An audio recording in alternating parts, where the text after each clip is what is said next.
Hey everyone, welcome back. In this video, we're going to show you how you can change your language on Monopoly Go mobile. So as you can see, the English is the default language on Monopoly Go.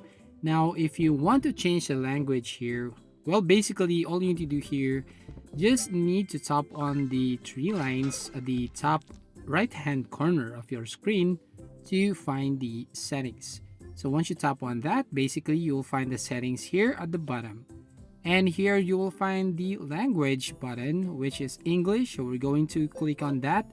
And finally, you can now choose here any of the language that you want to use. So for example, I want to change it to different language. So for example here, I just want to use this Espanol right here. So you just have to tap on change button to basically change your language.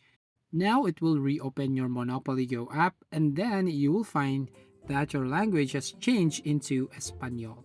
Now if you want to rechange, just go again to settings right there at the bottom and just go to the language or idioma and you're gonna click on that change button. And that's all. Find this video helpful, please like and subscribe to our channel.